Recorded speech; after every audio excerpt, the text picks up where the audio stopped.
Hey everyone, I'm Matt Tanner, and today I'm going to show you how to hook up your NodeJS application to a backend database. Now, this is kind of a requirement for most applications. You need to have somewhere to persist data. And in this instance, we're actually going to use SingleStore to do that. So it's going to give us this capability to use it as a primary application database.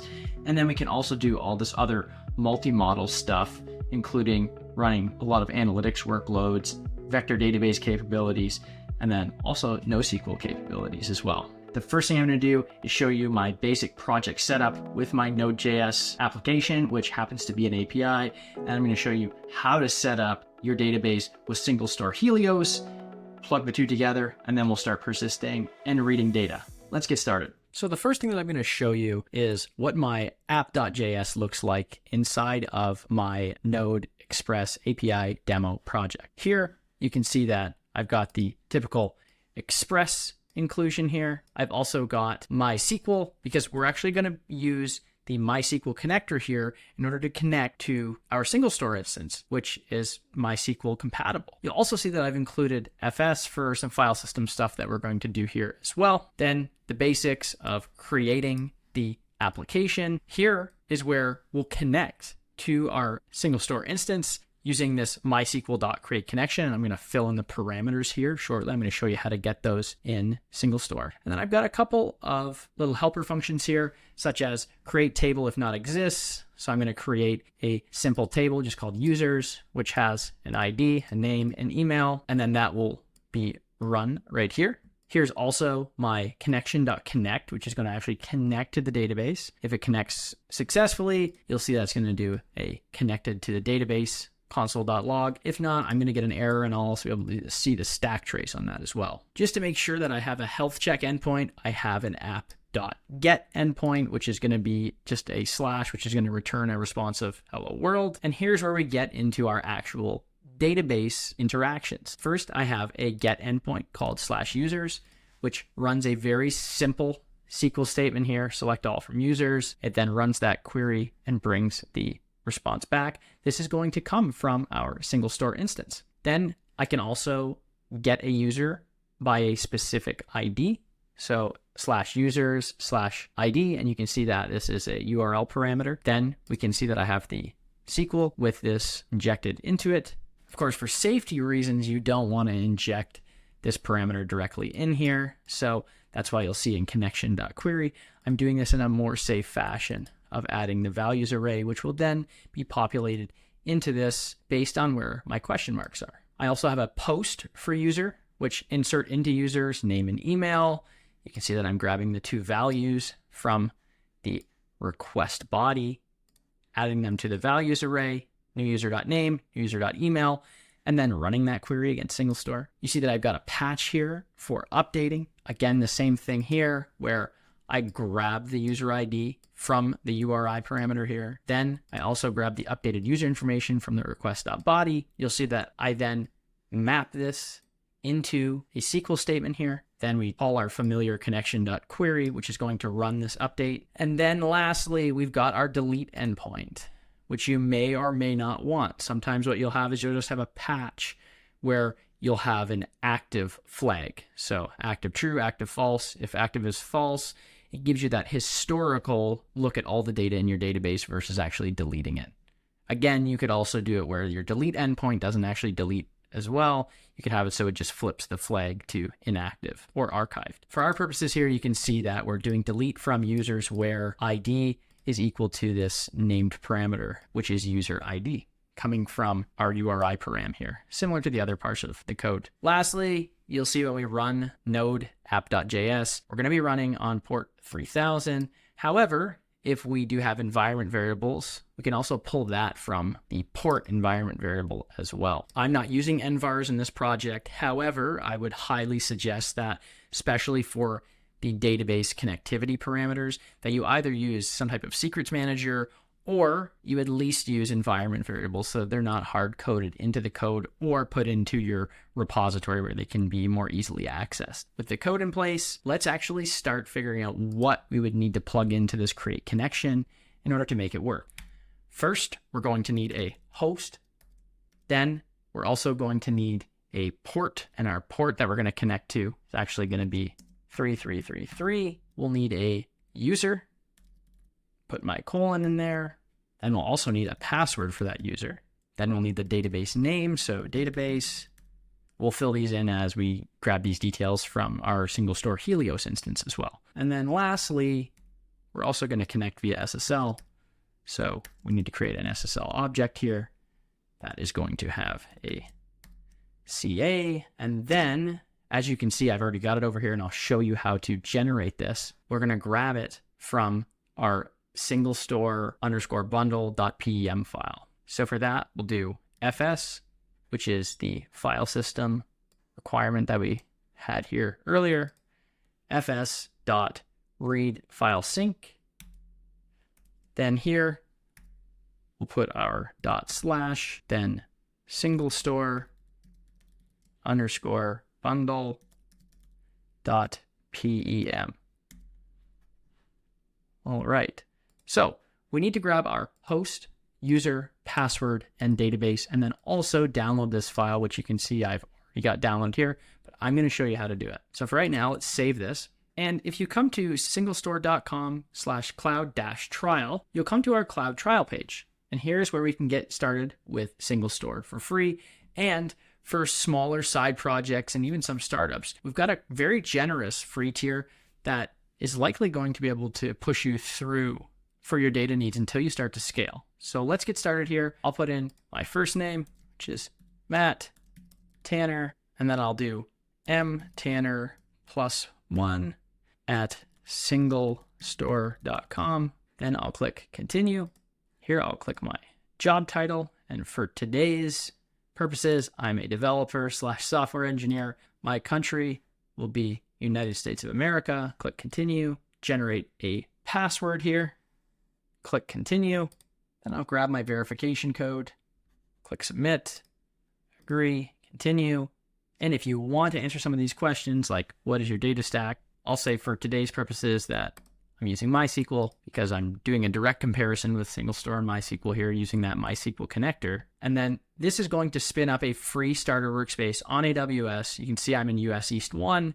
My workspace name is going to be Starter Workspace. Now you can start with sample data, or since we're going to be reading and writing to this anyways, let's do Explore on my own. So here what I'm going to do is under Recents, I'm going to click on Starter Workspace, which I can also access here through deployments. And I can see that I have my Starter Workspace and I have one example database attached with dbmat2afc5. Yours will look different than this, but you will have a starter database attached. Now I want to be able to connect to this workspace. So for that, what I'm going to do is click connect, then I'll click your app, and this is going to create a user because we need a user to access the database. We can call this whatever we'd like. By default, it's going to be called Matt-A8684. I want my permissions to be to read and write because my endpoints are going to read and write. And then it's going to generate a password for me as well. So make sure that you've copied this password and make sure you've copied your username there as well. It just makes things a little easier when we start to plug this in. So I'll click create user, and here from the drop down, we'll select node.js, and here we can see that we've got our details. I'm going to click include full code example, and then we'll first grab our host here, flip back to our code, paste in our host. Our port is already correct, so we can leave that. Then we need our user. I'll grab that. Paste in the user. I'll also paste in password.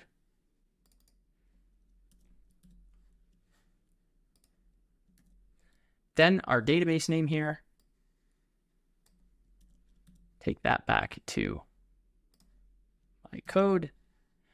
And then lastly, let's get this SingleStore. Let me spell it correctly here. SingleStore_bundle.pem. And this is going to be our SSL file. For that, I'm just going to click save to make sure I've saved all of this. And if we come back to our dashboard here, you'll see that trouble connecting. SSL, make sure you're pointing to the provided certificate. So I'm going to click here. And here is our certificate that gets downloaded. By default, this is going to go to my downloads, but the easiest thing to do is for example purposes, to drop it into your folder here. That's how you get this SingleStore bundle.pem file. And with that, let's make sure we've saved our code. Then what we'll do is we'll do node app.js. Now, if you've named your server.js or you have some other entry point, then you'll want to use that file name instead. I'm using app.js. And here you can see that server is running on port 3000, connected to database, and table users exists or was created successfully. So our first step is going to be actually to create a user.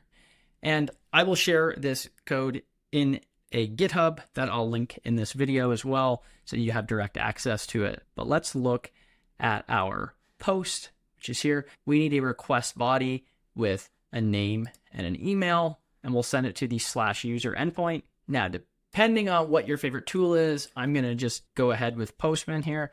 Obviously, you can use Insomnia. There's lots of other tools out there in order for you to test these API endpoints. So I'm going to use Postman to put in a body. Here, I'm going to have a raw JSON body. I'm going to pass my name as test, email as test@test.com. And now I'm running on port 3000 /user. Let's send that through. And here you can see, if we look back at this code here, you can see that I get an insert ID. So that did work correctly. Now, let's see if I come to my /users endpoint where it does a select all from users, what result we're going to get. So I'm going to take this endpoint here and click send. And there's one of my users here. Now, what if I want to update that user? This is my insert ID. If you recall, we have a patch endpoint, which we've got right here, which is going to take the user ID, which we've already put into the URL there, and then an updated user. So let's do this. Let's come back here. We'll put test1, and I'll do test1@test.com. Let's send that through. You can see here, user with ID updated, which makes sense because that is our success branch of logic here. If I come back to this get, let's see if it works. There we are. Now, if I wanted to check this in SingleStore, I can jump out of this here, come into Data Studio, click on Open SQL Editor, and here, since I'm connected to this database, I'll do select all from users, click run, and you can see here in the output that I do have a user here. Let's add a couple more. So if I come back to post here, you'll see /user post, come to body. Let's run this test again here. So we'll insert this. We'll do test2. And then we'll do test3.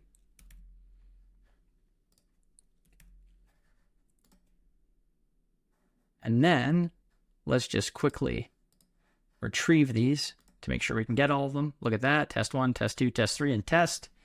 If I come back here and rerun this query, you'll see I've got these folks here. And our last thing is to just check our delete endpoint. So let's grab one of these IDs. Let's delete test, grab that user. We'll do delete users / and click send. And my issue here is that I did users. My endpoint is actually user. Delete user. As you can see, I got cannot delete because that endpoint doesn't exist. Let's run it again. And user with ID 2626 was deleted. Let's go check here. We run this query and look at that. So in this quick tutorial, what we did was we created a SingleStore Helios instance. We then connected that to our NodeJS application, which in this case was a backend API. We ran a few queries through the SQL editor here. We also ran queries through Postman to make sure that the endpoints and the SQL logic worked. As mentioned, when it comes to these details up here, such as these connection details, you're likely going to want to abstract that into either a secrets manager or use an environment variables file. But for demonstration purposes, this is how we've put it in just for ease of use. To learn more about what SingleStore is capable of, you can go to singlestore.com. And as you build out your application, please check out the SingleStore docs, which is docs.singlestore.com. Thanks so much for joining this brief tutorial, and I look forward to seeing you next time.